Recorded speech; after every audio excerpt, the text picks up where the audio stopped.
Très bien. Bien, allez, on y va. Alors, de quoi s'agit-il?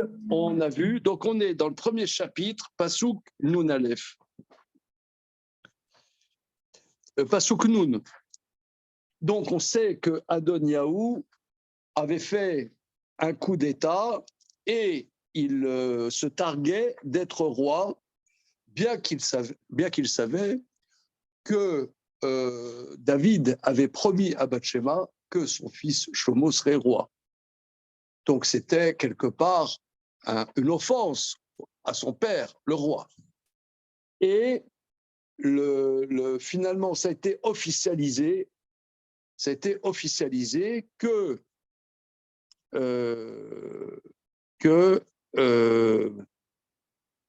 c'est Shlomo qui est le roi. Donc finalement, lui, il a peur pour lui-même. Donc qu'est-ce qu'il a fait? Regardons le Pasuk Nun du chapitre Aleph. Vadoniaou yare mipnei Shlomo, vayakom vayeler vayechazek bekarnot hamizbeach. Adoniaou a eu peur devant Shlomo. Alors les commentateurs relèvent, il n'a pas eu peur devant le roi Shlomo, il a eu peur devant Shlomo. Ça veut dire que Adoniaou n'a pas fait de chouva dans le fond. Il n'a pas fait de chouva, il voulait toujours régner. Il voulait toujours régner. Mais, comment dire, mais il a vu que comme ça a été officialisé que c'est Shlomo, donc maintenant il a eu peur devant Shlomo. Shlomo qui était nettement son petit frère. Hein, son petit frère. Voilà. Comment? Parce que j'ai vu des commentateurs dans ce livre, le Mishpot Zav, relèvent, il a eu peur de Shlomo. Il n'a pas eu peur du roi Shlomo. Ça veut dire qu'il n'a pas reconnu sa royauté, c'est ça? Ça veut dire, dans le fond, pour lui, c'était une usurpation. Que Shlomo, c'est lui l'aîné. Toujours, on voit ça toujours dans la Torah. Hein. Imaginez qu'un de vos enfants, vous mettiez un privilège, un cadet devant l'aîné. C'est terrible. Au troisième de vos enfants, vous dites, viens mon chéri, les autres, plus tard. Essayez pour voir. Hein? Essayez. Voilà. Alors, Vayakom, Vayeler, Vayechazek, Bekarnot Amizbéa, et il a saisi les coins du Mizbéa. Alors, nous avons vu la dernière fois, ça fait longtemps, que Rambam déduisait de ce verset que les coins du Mizbéa sauvent la personne qui a peur du roi. Et nous avions vu la dernière fois le commentaire du Mesher Chochma de Rav Meir Simcha de Dvinsk qui explique que le roi, quand un roi châtie les crimes de lèse-majesté, c'est par l'épée. C'est par l'épée. C'est pas par un autre mode de châtiment, par l'épée. Or, au sujet du Mizbéach, c'est écrit qu'il ne faut pas mettre du métal dans la construction du Mizbéach, auprès du Mizbéach. Le Mizbéach, il est là pour amener la vie. Donc, se réfugier auprès du Mizbéach, c'est une manière d'échapper au châtiment du roi. Et c'est ce qu'a fait Adoniaou. Verset Noudanef. Donc ici, c'est extraordinaire parce qu'on apprend de ce verset une halakha. Bien que, comme je viens de vous dire, le Mesher Chochma lui dit, cette halakha, ce n'est pas nouvelle halakha, puisqu'on l'apprend du verset qu'il faut là, l'otani falav barzel, ne balance pas du métal sur le misbéa. Mais ici, c'est la concrétisation dans la vie de cet interdit de la Torah que le misbéa sauve la personne qui veut échapper au châtiment du roi. Châtiment du roi. Bien. Ce que nous verrons dans la suite. Du roi, mais on vient de dire qu'il ne reconnaissait pas comme roi. D'accord, mais il sait qu'il était roi de fait. Ah, d'accord. On voit que David a été nommé par le prophète Et Shaoul ne le reconnaissait pas comme roi. De la même manière, Adoniaou ne... C'est-à-dire que le fait qu'il ne le reconnaisse pas comme roi n'est pas un élément qui dispenserait Shlomo de le tuer. Bien au contraire. Bien au contraire, c'est une révolte contre contre le roi. Le tuer quand même. En gros, est-ce que le misbéar, il va sauver un homme qui ne reconnaît pas le roi? En gros, est-ce qu'il sauve tout le temps le misbéar ou non? Sauf dit Rambam, que nous avons vu dans les halachot, Rotsear ou Shmirat HaNefesh, il sauve ce cas précis. Donc, qu'on croit en roi ou pas? Indépendamment que tu le reconnaisses ou non. Voilà. C'est C'est comme une ville de refuge. Okay. Voilà. Voilà. Mais la ville de refuge, alors regardez, là, on va voir, parce que nous allons voir plus tard que Yoav, lorsqu'il va être poursuivi par Shlomo, va se réfugier auprès du Misbéar. Mais là-bas, Yoav, c'est autre chose, parce que Yoav a tué. Là, on ne parle pas que c'est un meurtrier, quelqu'un qui est chayav par le Mitad Beddin. Ici, on parle de quelqu'un qui, quelque part, a fait un crime de lèse-majesté. Le crime, ça, le fait, le misbéar protège du crime de lèse-majesté. Quelqu'un qui a fait un meurtre, c'est autre chose. On verra ça dans la suite. Il faut tenir le misbéar. Tenir le misbéar. Ah, s'il le lâche. Si le lâche, c'est foutu. Ah, donc tout le temps, il doit être. Alors on va voir tout de suite. On va voir tout de suite. Vayuga les Shlomo les morts. C'est un peu maison. Vayuga les Shlomo les morts. On a rapporté à Shlomo en disant Iné Adoniaou Yare et Ameler Shlomo. Ve'ine Achaz Bekarnot Amizbear les morts. Ishavali Kayom Ameler Shlomo Imyamit et Avdo Becharev. On a rapporté à Shlomo en disant voici Adoniaou craint le roi Shlomo. Vous voyez ici la nuance. Parce que dire les émissaires, dire craint Shlomo, eux-mêmes, ce serait un crime de lèse-majesté. Donc eux, ils disent craint le roi. En vérité, ce qui n'est pas vrai. Voilà. Et il saisit les coins du Misbéar en disant que le roi Shlomo me jure qu'il ne tuera pas son serviteur avec le glaive. Là, c'est la parole de Niaou. Ça donne Yaou. Il rapporte la parole Sire, jurez-moi. Comment? Oui, d'accord, mais bon, il le rapporte. Vayomer Shlomo. Alors, Shlomo répond. Imye le ben Chayil, lo yipol misarato arza, vimra timtsabo vamet. Shlomo dit, si il sera un homme vaillant, ne tombera pas un cheveu par terre. Mais si on trouve du mal en lui, il mourra. Vous pouvez remarquer que Shlomo ne jure pas. Il ne jure pas. Parce que tu as posé la question, il va rester jusqu'à quand là on va lui amener un couscous Genaouia là au Misbéar des banatages et des fricassés, qu'est-ce qui va rester là combien de temps? Donc il dit, Sire, jurez-moi. Et je ne vais pas crever là, il peut rester content. Alors il dit, Sire, alors il a dit, Imiel ben Chayil, si tu es un homme vaillant. Qu'est-ce que ça veut dire? Alors regardez, vous avez dans votre édition le Targum de Jonathan Ben Uziel. Toi, tu l'as pas, ton édition, toi tu l'as. Voilà. Vous pouvez suivre ensemble.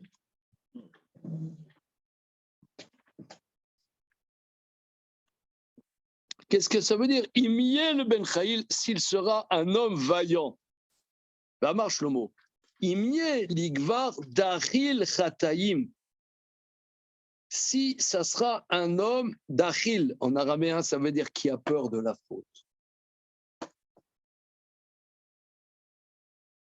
Qui a peur de la faute. Ça veut dire, comme disent nos maîtres dans Pirkei Avot, Ezeu Gibor, Akovesh et Yetzro. Ça veut dire, si tu es fort, c'est un homme fort pour contenir ton Yetzer Hara. Alors les commentateurs expliquent, parce que Adoniaou était torturé par ce désir de pouvoir. Il y a des pulsions. Le pouvoir, c'est une pulsion. J'ai un ami qui vient à des cours que peut-être vous avez rencontré, Alexis Morel, peut-être. C'est quelqu'un qui fréquente les grands du monde. Et il m'a dit que ceux, par exemple, qui se présentent pour la candidature à la présidentielle, ce pas des gens comme tout le monde. Ils sont bouffés par la soif de pouvoir, par la soif de... C'est une pulsion que pas tout le monde a. Mais Adoniaou avait cette pulsion. Comme chaque pulsion, il faut arriver à dominer ces pulsions. Il faut arriver à dominer ces pulsions. Donc ça, c'est dit. Si tu es un héros, comment explique Jonathan Benouziel pour dominer tes pulsions? On voit de là que quand on dit, nos maîtres disent que si tu seras un homme plus fort, ça veut dire fort, explique Jonathan Benouziel, pour dominer ton Yetzera. On voit de là que la faute, souvent, la faute, ça vient d'une faiblesse. Parce que tout le monde a des pulsions. Tout le monde a des pulsions. Je vous donne un exemple un peu personnel. Il n'y a pas longtemps, j'étais très, très, très fatigué. Très fatigué.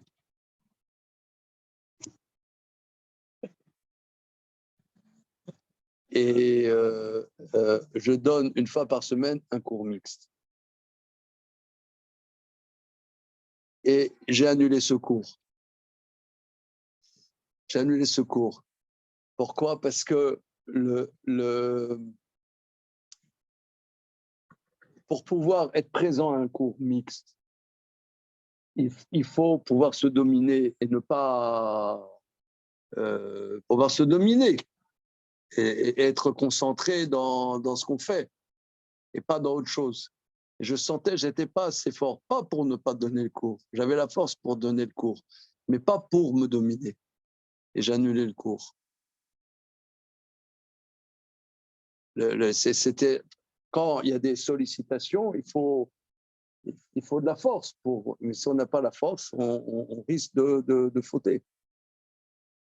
Voilà, c'est un exemple personnel qu'il faut de la force pour pouvoir. Par exemple, vous voyez, il y a des gens, par exemple, qui regardent des choses pas jolies sur Internet.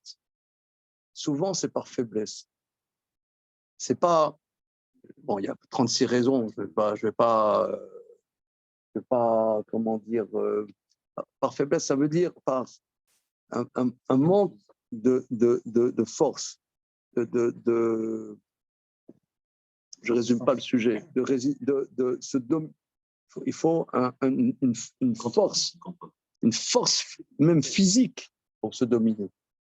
Voilà, c'est ça ce qu'il dit. Si tu seras un homme fort, voilà, un homme fort. C'est sympa là en bas, hein. Par contre, c'est pas des chants tunisiens là. Ah oui, ah ouais. La Bilada Chabad, je n'ai jamais connu ça. On continue. Vaishla Rameler Shlomo. Alors regardez, c'est très important. Je reprends ce pasouk. Vayomer Shlomo.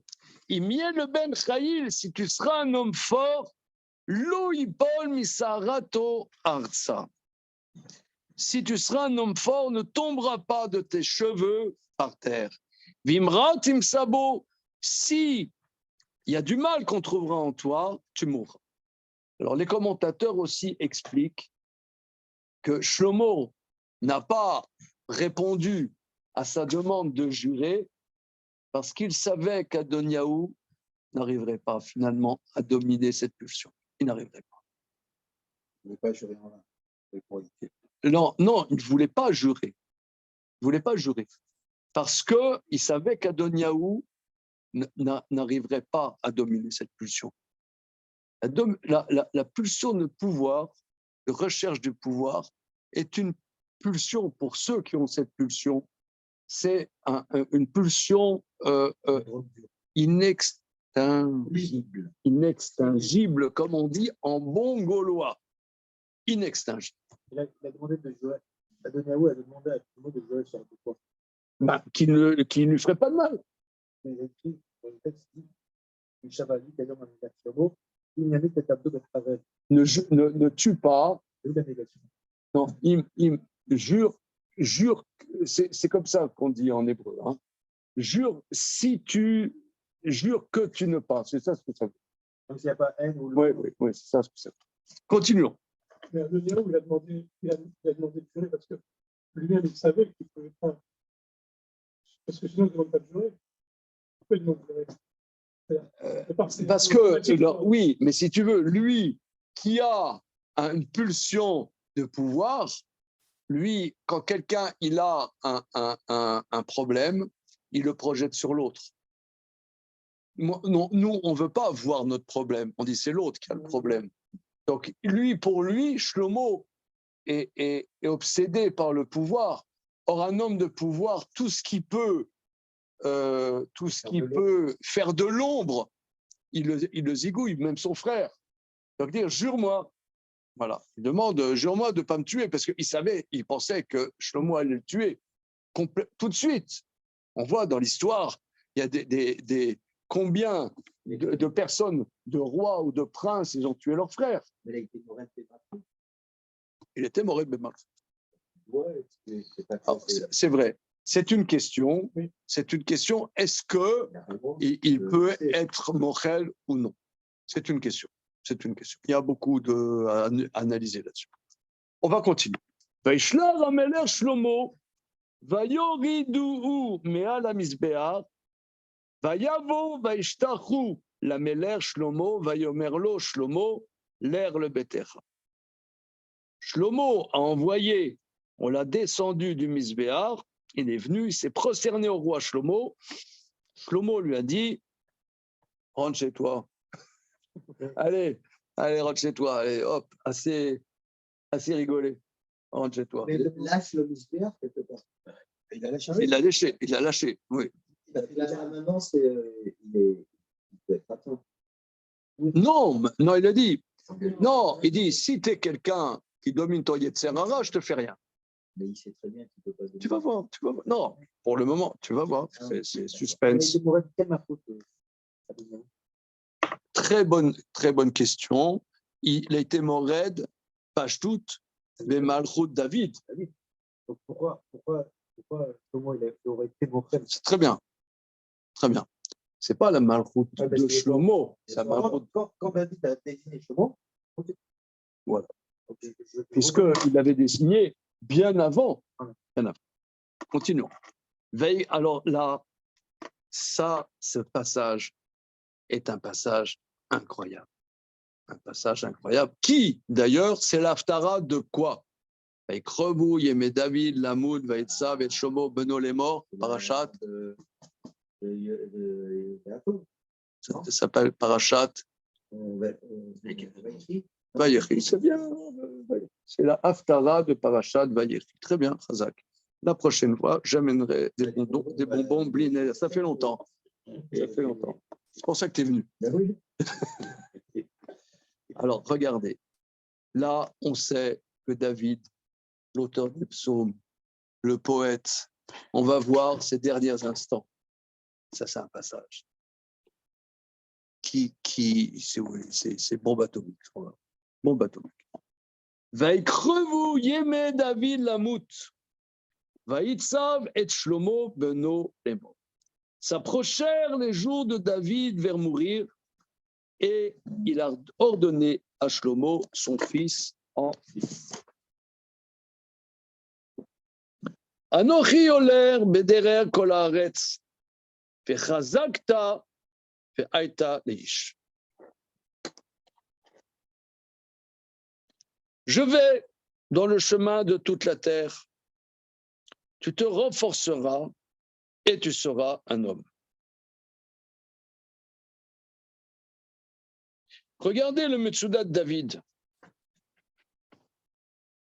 והייתה לאיש, אם שאתה odera nahar, bien que tu sois encore un jeune garçon, itrazek atzmecha liot keish hashalem beshanav. Renforce-toi pour être comme un homme mûr. Oil ve'amut, étant donné que je vais mourir, ve'ineni ladrechecha bedeler teler, je ne serai plus là pour te diriger dans quel chemin aller. Alors ici, il y a, il dit parce que Shlomo est jeune, c'est encore un enfant, et David va mourir. Et Shlomo va régner. Mais il faut être un homme mûr. Donc il dit, sois un homme mûr, sois un homme, mon fils. Explique le Metsuda de David, il dit, je ne serai plus là pour te diriger. Alors, il y a quelque chose que la plupart d'entre nous, on ignore. C'est que les Chachamim disent, quel est l'âge véritable d'éducation d'un père à son fils? Est-ce que vous connaissez la Gemara dans Maseret Kiddushin, dans le premier Pérec? Quel est l'âge où le père doit faire des remontrances à son fils? Un, il dit entre 16 et 22 ans, et l'autre dit entre 18 et 24 ans. C'est chaud quand même. C'est chaud parce qu'on dit, bon, ça y est, maintenant, hein, c'est plus que l'adolescence. Ça veut dire, c'est l'âge, c'est un âge charnière. Je vous lis la Gemara. Tu peux me passer un Kiddushin, s'il te plaît? C'est inconnu. Est-ce que c'est inconnu parce qu'on veut censurer ce passage ou je ne sais pas quoi? On voit qu'il y a encore à la fin. Il a attendu. Merci. Voilà. C'est la Med.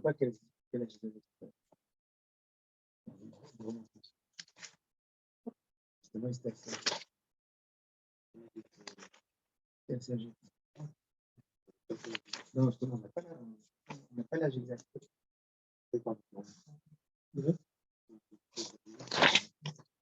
Oui, c'est ça. Éduqué. C'est quoi l'éducation?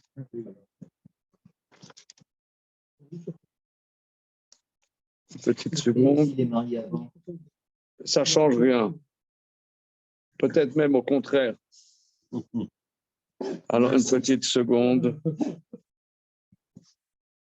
C'est bon site. Il avait 18 ans. Il était petit, je crois qu'il avait 8 ans. Voilà. C'est d'Aflamed.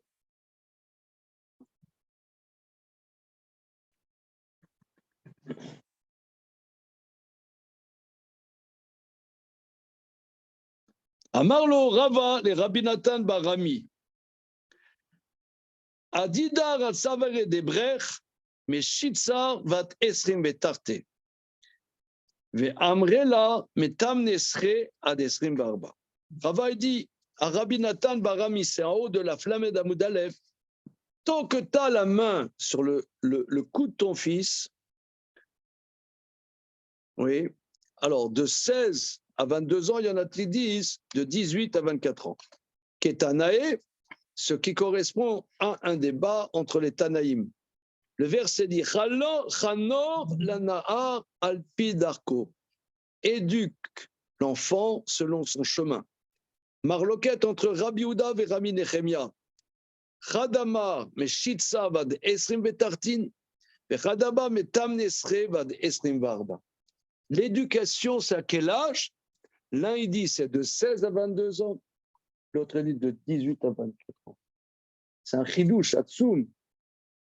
Chidouche atsoum. Ça veut dire qu'il commence à être adulte, rentre-lui dans le chou. Avant rien. Comment? Et avant rien. Non, ça ne veut pas dire avant rien, mais c'est l'âge crucial. C'est un âge crucial où les problématiques commencent à être sérieuses, et ben là, le père, il a une obligation de s'exprimer, de dire des choses. Chanor lanar alpidarko. Ça veut dire alpidarko, vous connaissez toutes les explications. Là, je vous épargne les blabla éducatifs qui m'endorment, mais il faut intervenir. C'est ça ce que dit. Moi, je vais mourir, dit David. Je ne pourrais plus te dire de driver. Oui, de driver. Nous, on pourrait dire, bon, quand l'enfant il est encore à la maison, machin, bon, il est parti, comme tu as dit, il se marie, je sais pas, à 23 ans, bon, ça y est. Non, tu as des choses à lui dire, tu dois lui dire. Il y a la belle-fille spécialisée. Tu dois lui dire. C'est très, très, très, très important. C'est très, très difficile. Et c'est très, très important. Très important. Donc, c'est ça ce qu'il dit. Donc là, je vais mourir. Donc là, il faut que tu sois un homme mûr. ושמרת את משמרת השם אלוקיך ללכת בדרכיך משמור חוקותיו מצוותיו משפטיו ודותיו ככתוב בתורת משה. למען תשכיל את כל אשר תעשה ואת כל אשר תפנה שם.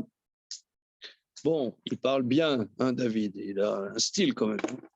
Tu respecteras la garde de l'Éternel, ton Dieu, pour aller dans ses chemins, pour garder ses décrets, ses commandements, ses lois, ses témoignages, selon ce qui est écrit dans la Torah de Moshe. Le man taskil et kol asher ta'aseh. Qu'est-ce que ça veut dire, le man taskil et kol asher ta'aseh? Ça veut dire quoi? Comment? Tu as juste avec intelligence. Ouais, c'est ça. Alors regardez, c'est très intéressant parce que comment kasher taskil, regardez Jonathan Ben Uziel, Kema dirti be'oraita de Moshe bedil de tisla, pour que tu réussisses. Par exemple, on voit que des fois, il y a des chants de David qui se masquillent le David, Beyoto Bamara Tefila, que masquille le David. Il y a des chants de masquille. Donc ça veut dire, masquille, c'est comme tu as dit, Eliaou, pour que tu fasses avec réflexion, avec pensée, mais ça, c'est le garant de la réussite. Le garant de la réussite, c'est faire avec réflexion, avec pensée.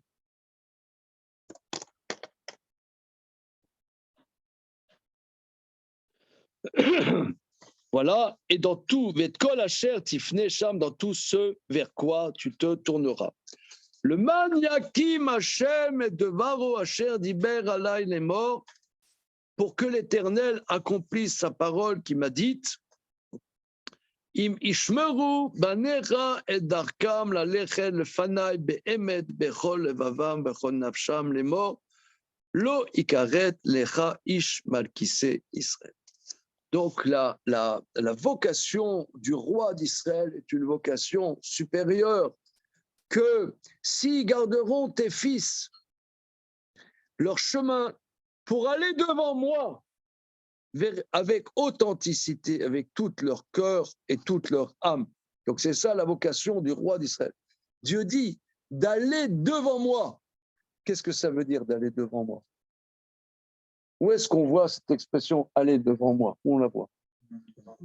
Abraham. C'est écrit, comme dit le Passouk, il t'a l'air le fanaï, payé ta mille. Va devant moi. Va devant moi. C'est-à-dire que tu dois rechercher qu'est-ce qui est pour la gloire de Dieu. N'attends pas qu'il y ait des épreuves, tu vois, parce qu'on dit que Noah, on dit « Et à Elohim, et à l'air Noah ». Avec Dieu, allait Noah. Rachid dit que Noah, il avait besoin d'épreuves pour le faire bouger. Ayat Sarir, Saad, il fallait que Dieu l'aide pour qu'il avance. Par exemple, il y a des gens, ils avancent quand ils ont des épreuves. Ils ont des épreuves, ils se réveillent, et ils vont donner de la tzedaka. Style, toi. Bien. C'est bien. C'est bien, ils se réveillent. Mais c'est Dieu les aiguillonne. C'est comme un aiguillon. Tu vois, tu as l'animal, pour qu'il avance, il faut l'aiguillonner. Mais il t'a l'air le fanaï veyetamim. Ça, c'est tout à fait autre chose. C'est indépendamment des épreuves. C'est lui, il va devant Dieu. Il n'a pas besoin que Dieu l'aiguillonne. C'est lui qui va frayer un chemin. Et c'est ça, là, la vocation du roi d'Israël. C'est une vocation redoutable. Hein. Ben, c'est ce qu'il dit là. Hein? Non, parce que c'est écrit Banecha, c'est écrit au pluriel. Ce qui est étonnant, c'est qu'ici, pour l'instant, on est sur le même Absalom, Abiyahou et Amnon aussi. C'est au pluriel. C'est vrai. Ça fait un peu. C'est le seul pour l'instant qui suit. Il a été vacciné au niveau du problème. Ouais. Ouais, c'est dur. Hein. Côté Yosef était frère, c'est presque. Bon, c'est pas mal non plus. En tout cas, c'est ce qu'il dit, que Dieu dit, si garderont tes fils leur chemin pour aller devant moi avec authenticité, avec tout leur cœur, toute leur âme, en disant, Loïkared lecha Ishmael qui sait Israël ne sera pas retranché pour toi d'homme du trône d'Israël. Vegam vos. J'ai compris qu'on dit tes fils, après je suis pas du hein. Tes fils, c'est le successeur. Oui, c'est ça. Tes fils, c'est au fil des générations.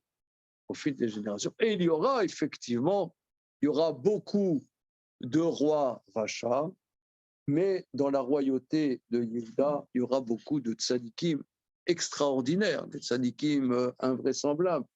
Hiskiaou, Yoshiaou et d'autres. Yoshaphat et Asa, des grands tzadikim. Voilà.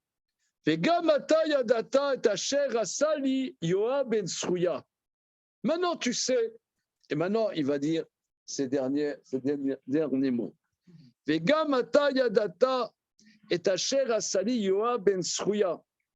Maintenant, tu sais ce que m'a fait Yoav ben Srouya. Asher asa lishne saret sivot Israël, ce qu'il a fait aux deux généraux des armées d'Israël, à Avner ben Ner, la Massa ben Yeter, et à Massa ben Yeter. Vayargem, il les a tués. Vayasem de Memilchama beshalom, il a mis du sang de guerre dans une période paisible. Vaïten de Memilchama bechagorato asher bemotna benalo asher beraglav. Alors souvenez-vous, on a vu ça dans le livre de Shmuel, qu'il a mis du sang de guerre dans sa ceinture qui est à ses reins et dans la chaussure qui est à ses pieds. Souvenez-vous, on avait vu la Gemara dans Sanhedrin d'Af même tête. Il avait demandé, il a demandé Yoav à Avner comment une Yevama manchot fait-elle pour faire Khalitsa, etc. Et au sujet aussi de Amasa, il avait mis Amasa, il a dit « Ah, cher Amasa, comment tu vas ?» Et son couteau était tombé par terre. L'autre a voulu, il a fait croire qu'il voulait le ramasser. En vérité, il a planté le couteau dans le ventre, plutôt dans les côtes de Amasa. Donc voilà, Vasita kechochmatecha velo tored sevato beshalom sheol. Tu feras selon ton intelligence et tu ne feras pas descendre sa vieillesse dans la paisibilité de l'enfer, du néant. Alors ici, regardez Rashi. L'autored sevato beshalom sheol, ne fait pas descendre sa vieillesse dans la paix de la Géhenne. Al tanichenu lamot mitat tatzmo velipol beginam ne laisse pas mourir sa mort, sa propre mort, et qu'il tombe dans le guinam. C'est-à-dire, il faut trouver un argument, une faute, pour qu'il meure et que la mort lui fera capara. Alors, on avait vu que c'était ambigu, les meurtres qu'avait fait Yoav ben Tsrouya. C'était ambigu parce qu'il avait des arguments. Il avait des arguments. Souvenons-nous, par rapport à Avner, ouais, par rapport à Avner,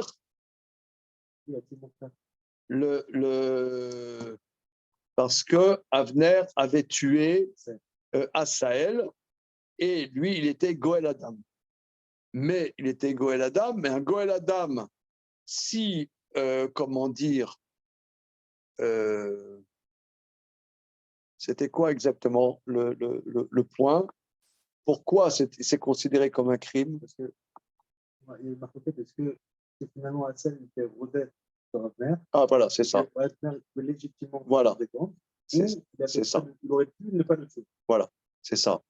Que parce que le point, c'est que Asaël a couru pour tuer Avner, et Avner, il était dirdaf, mais quand quelqu'un est poursuivi, s'il peut se débarrasser de son agresseur sans le tuer, il doit le tuer. Il doit s'en débarrasser sans le tuer. Or, qu'est-ce qu'il a fait? De la tuer. Voilà. Donc là, c'était ambigu. C'était ambigu. Et c'est pour ça d'ailleurs que David ne l'a pas tué. Et maintenant, il dit, maintenant, on fait avant que je meure, on fait les comptes, on sort les factures, et il faut. Alors, moi, je n'étais pas habilité à le tuer, mais toi, tu vas trouver un prétexte où il va chuter, et c'est sur ce prétexte que tu vas le tuer. Et qu'était le point avec Amasa? Alors, Amasa aussi, c'était lorsque.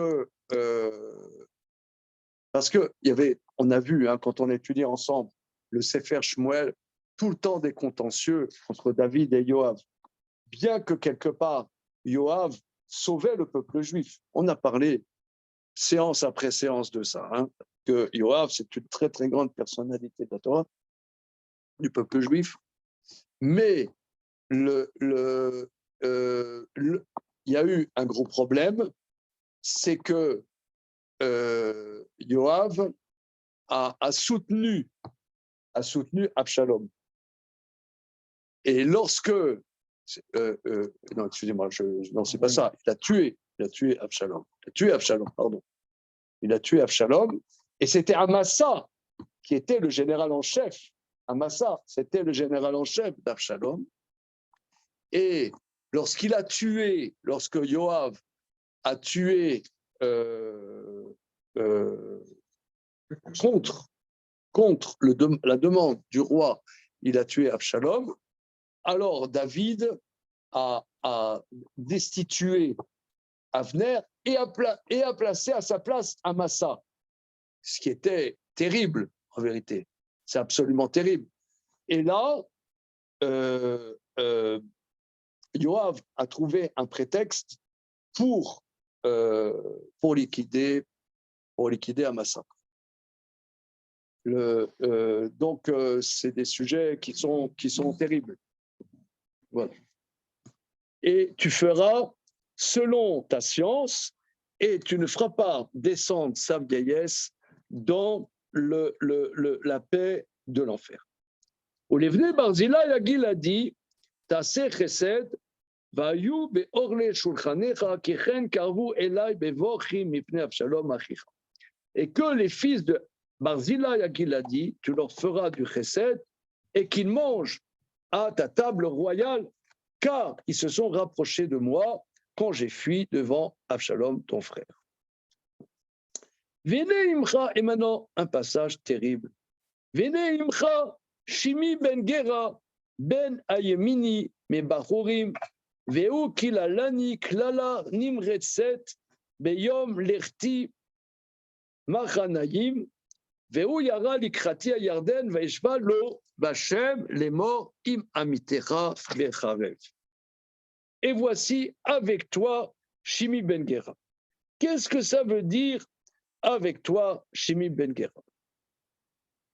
Alors, les commentateurs expliquent que Shimi Ben Gera était très proche de Shlomo et comme vous avez vu au début de Masechet Brachot, que Shimi Ben Gera, c'était le Rav de Shlomo HaMelech.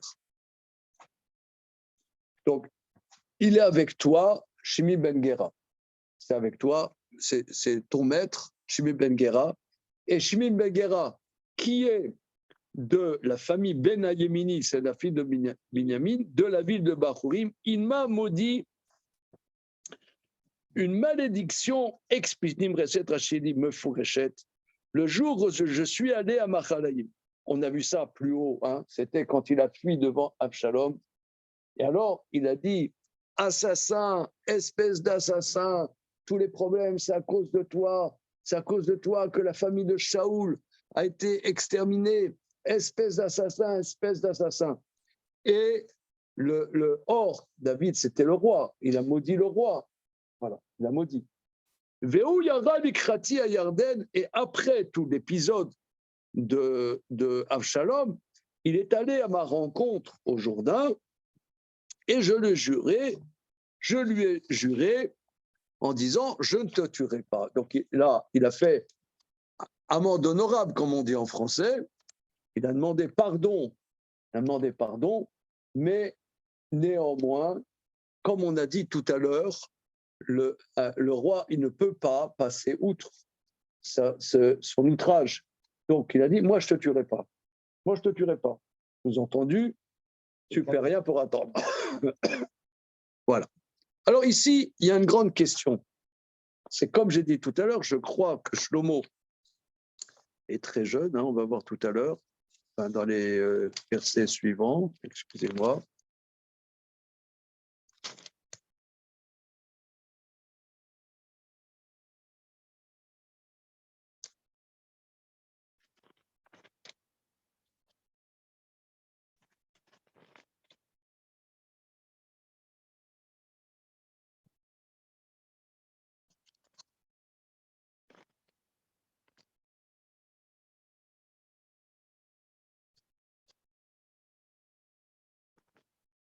Je ne sais pas exactement quel âge il a.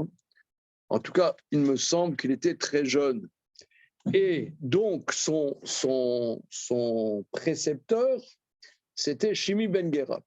J'ai vu les commentaires demandent comment ça se fait que David a mis comme précepteur de Shlomo son ennemi, quoi.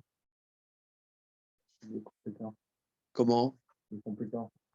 Il a mis comme précepteur en Torah. En Torah. S'il est costaud, il est costaud. Je ne peux pas supporter une explication comme ça. Je peux pas. Non, mais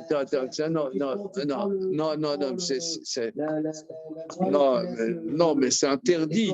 Non, on dit que qui sifte Cohen Ishmeru Da'at, qui malar Hashem Sevakot ou, car les lèvres du Cohen enseigneront la connaissance, car c'est un malheur d'Hachem. La Gemara dit, excusez-moi, je suis en mauvaise position, mais si le maître, il ressemble à un malheur d'Hachem, tu apprends de lui.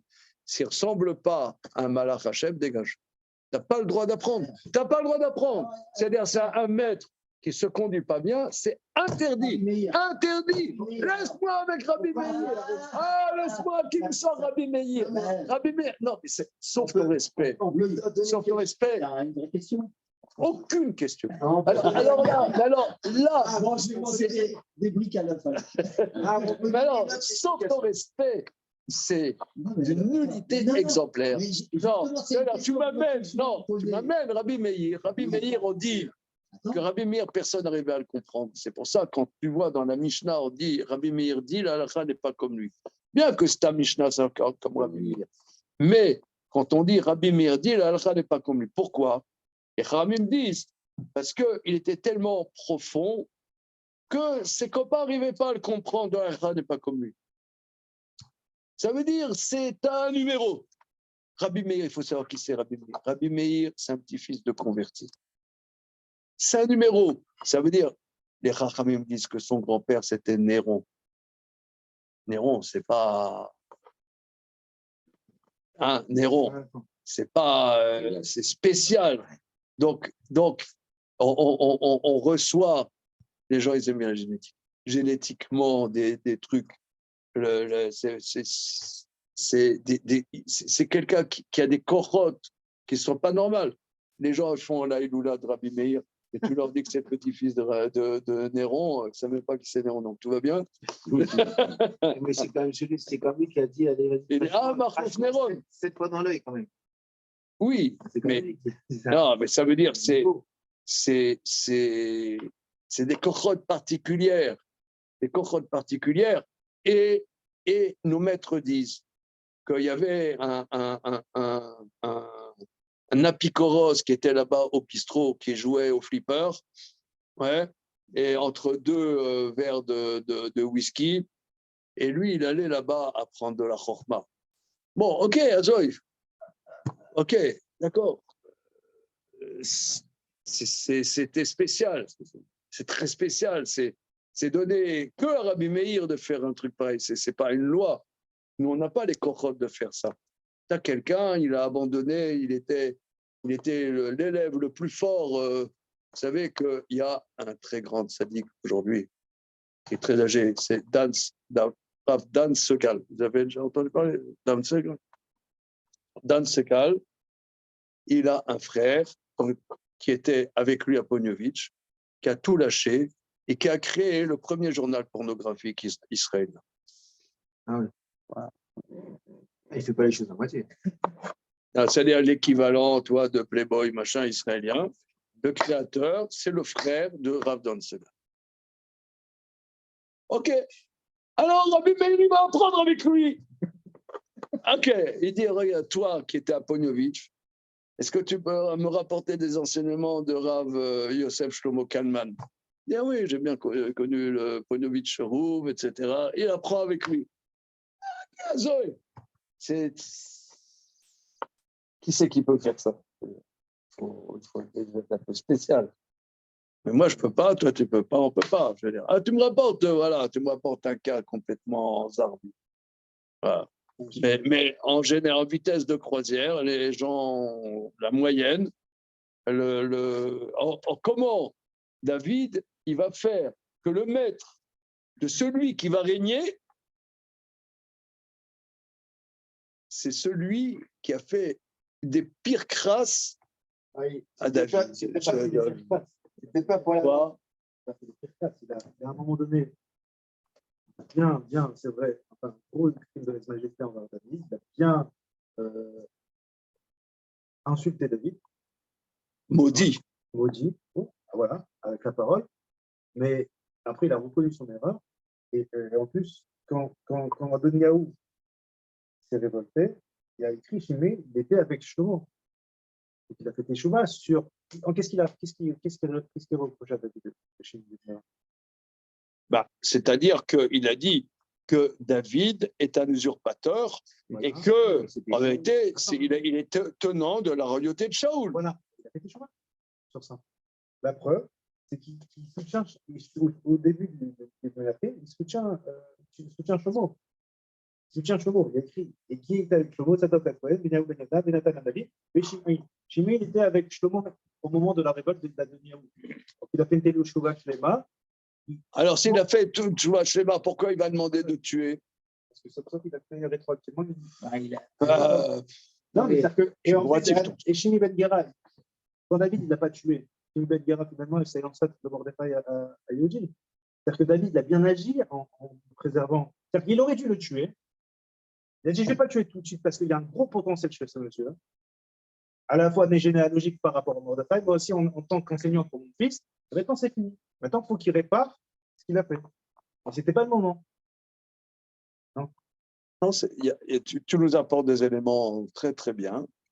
Que c'est vrai, les Chachamim disent que j'ai vu des commentaires qui disent pourquoi on dit Mordechai à Yehudi, hein, Mordechai à Yehudi, Aya, Beshushan, Abira, etc. Je sais pas, Mordechai, Ishemini. Yemini, il est de Binyamin, mais Yehudi, de Yehuda. Alors j'ai vu des commentaires qui disent, Yehudi, que c'est grâce à Yehuda, c'est-à-dire grâce à David, qu'a épargné momentanément Shimei ben Gera, que Mordechai a pu exister. Momentanément, exactement. C'est-à-dire que même quand on va punir notre fils, tu sais que ce n'est pas le moment, on ne va pas le punir. Viendra le moment. David, bon après, pourquoi on peut pas spécial, hein? Pourquoi on peut pas rester carrément plus tarclès? On sait que Shimi Ben Gera, c'était, on va dire, l'ennemi de David.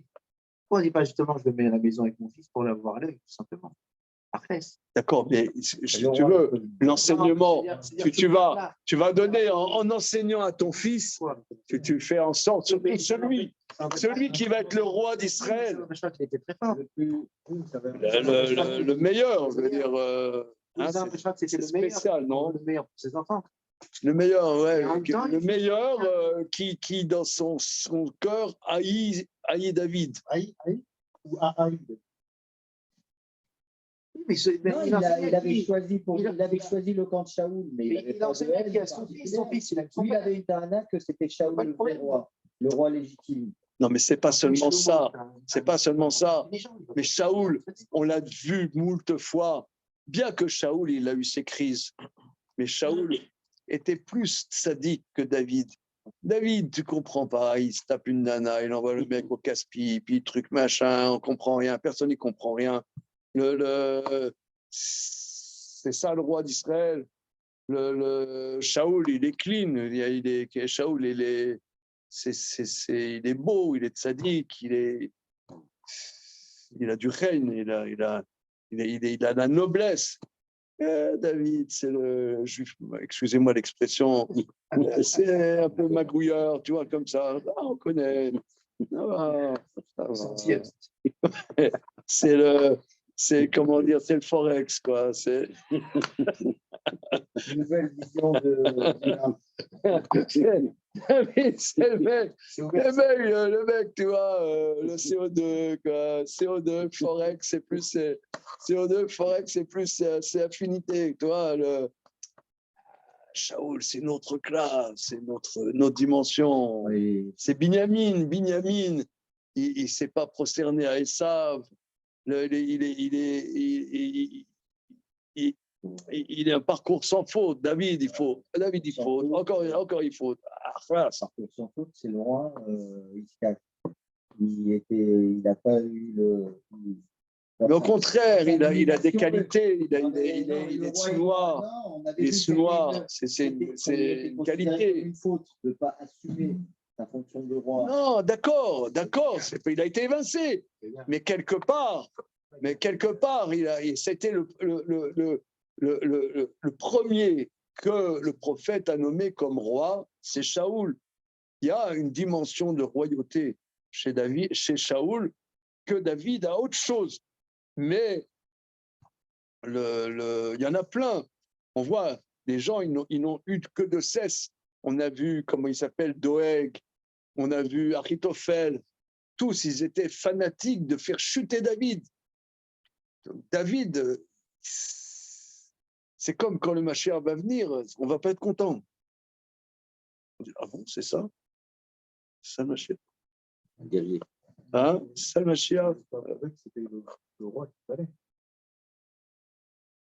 Oui, mais pour l'épisode quand on a récupéré le Haron à Kodesh, il a dansé devant les Hamot, et sa fille et sa femme. ouais. Mon père, il ne dansait pas comme ça. Oui, mais ton père, c'est la royauté.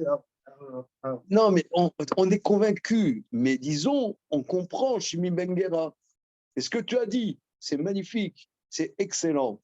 Tu as dit que Shimi Ben Gera, manifestement, quand on dit que c'est l'aïeul de Mordechai et Esther, on voit que c'est la dimension justement de Binyamin, qui ne se prosterne pas, et que Yehuda n'a pas.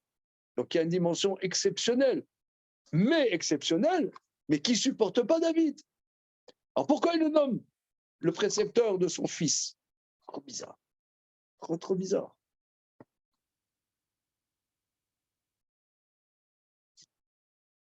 Obligé de dire qu'il voyait la valeur intrinsèque de la personne. Tu es obligé de dire ça. Il ne va pas prendre un nul. Donc, il voit quand même que la personne, elle a une grosse valeur. Et qui compte sur l'intelligence de son fils pour faire la part des choses. C'est ce que monsieur disait.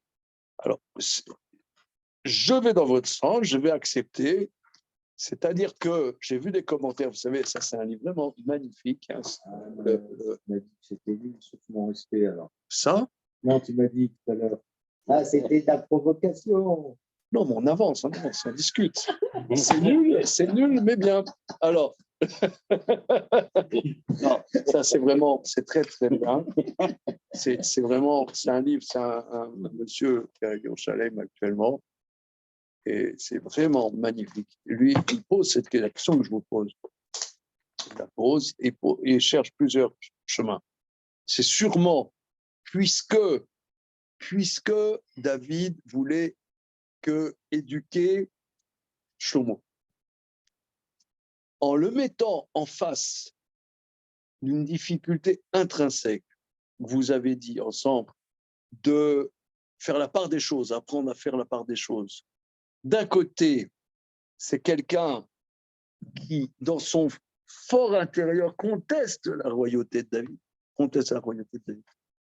mais, comme vous l'avez dit, a des qualités que David n'a pas, puisque la tribu de Binyamin, la tribu de Yehuda n'a pas des qualités. D'ailleurs, le Kodesh HaKodashim, il est dans le Chelek de Binyamin, pas dans le Chelek de Yehuda. Donc il y a une sainteté. Mais le roi qui va diriger un peuple, dans un peuple, il faut que tu arrives à faire la part des choses. Même, tu vois, par exemple, prenons les hommes politiques. Voilà, exactement. Un homme politique, il veut que des sous-fifres, il veut des gens médiocres. Là, il veut voir qu'une seule tête, parce que justement, il ne veut pas avoir d'ombre. C'est le problème actuel. Voilà. Mais prenons par exemple notre maître à tous, François Mitterrand. Il les a tous tués. François Mitterrand, Les amis, François Mitterrand, prenons par exemple Rocard. D'accord. Mais Rocard, c'était une star. Rocard, c'était un génie, Rocard.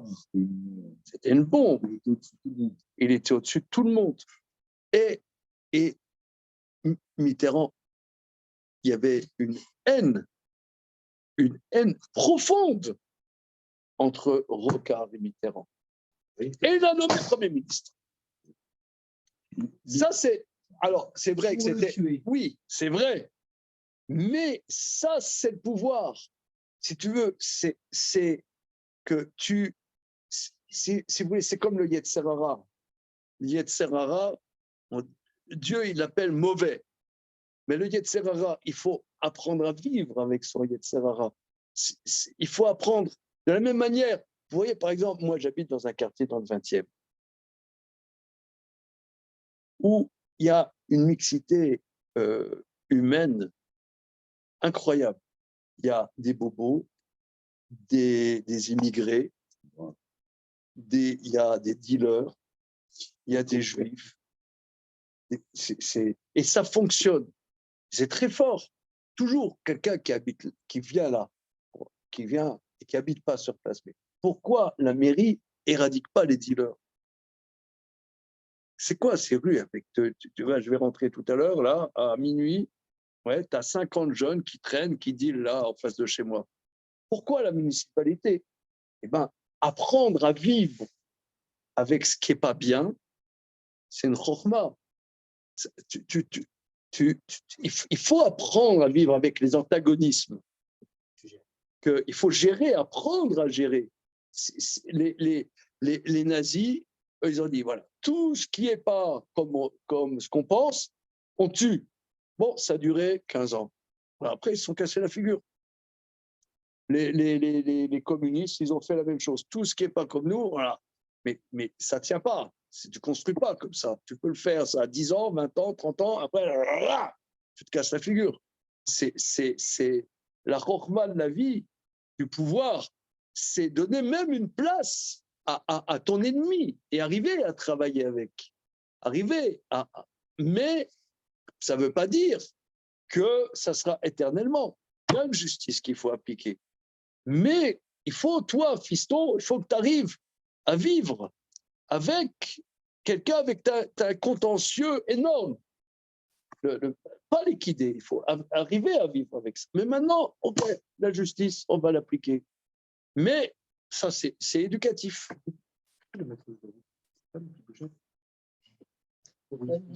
Oui. C'était un fils de Shaoul. Samuel Binyamin. On dirait cette volonté dès le limoud au début, ça veut confronter Yehuda et Binyamin. C'est vrai, c'est juste. Alors, continuons. Verset tête. Et là, regardez. Verset tête et Yud, c'est les plus beaux versets du monde.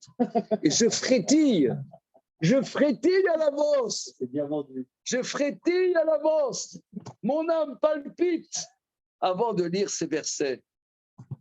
Veata, al tenakeu, ki ish chacham ata, veyadata et asher ta'aselo v'rata et sevato bedam sheol. Et maintenant, ne l'innocente pas, car tu es un homme intelligent.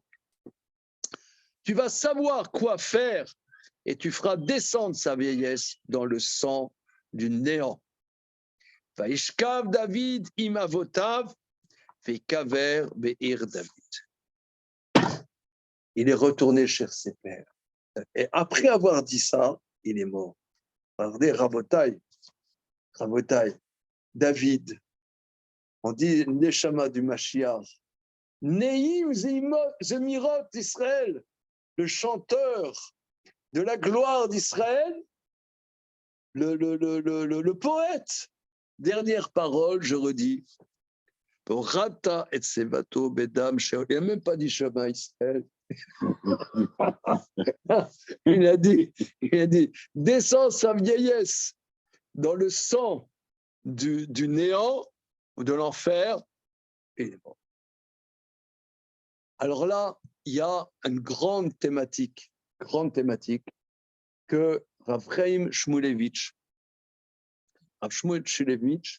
je crois, sur cette haftara, vous savez, il y a un livre qui s'appelle Sirot Moussar. C'est un livre extraordinaire. Je ne sais pas si vous avez déjà pratiqué ce livre. C'est extraordinaire. C'est des shiurim que faisait Rav Chaim Shmulevitch dans les shivas de Mir. Et il y a une quarantaine d'années, et ça a été rédigé par ses élèves. Et c'est extraordinaire.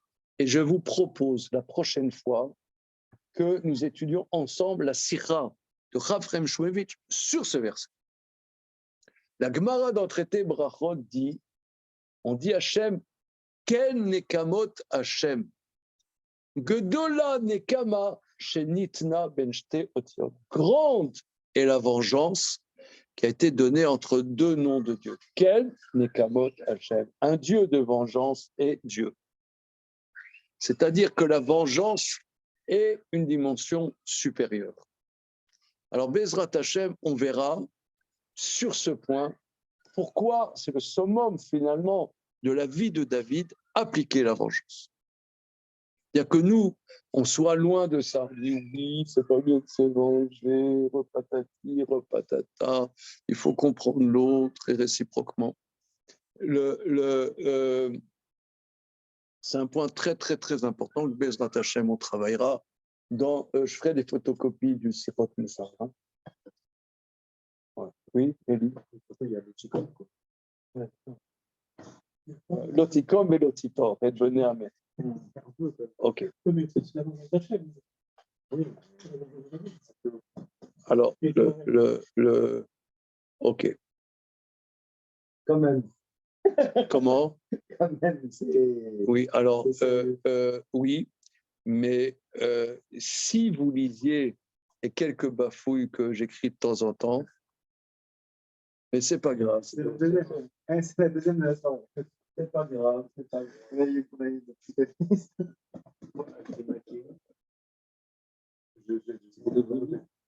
Hein? Ça fait de la donnée. C'est bien. Ils ont des spéciales. Non, non. C'est propre. Il y a du boulot et Dedans, je rapporte. Je ne rends pas tout de suite.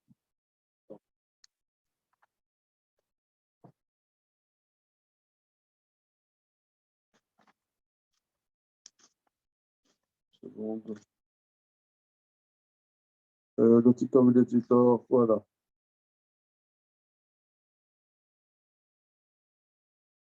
Commentaire du Ramban sur les interdits de se venger et de garder rancune. Tu dis ça, là, et après, on te fait une interrogation. Bon, Hachem, personne ne lit mes textes. Bon, alors, c'est pas grave, c'est pas grave. Tu l'as pas reçu chez toi? Tu l'as pas reçu?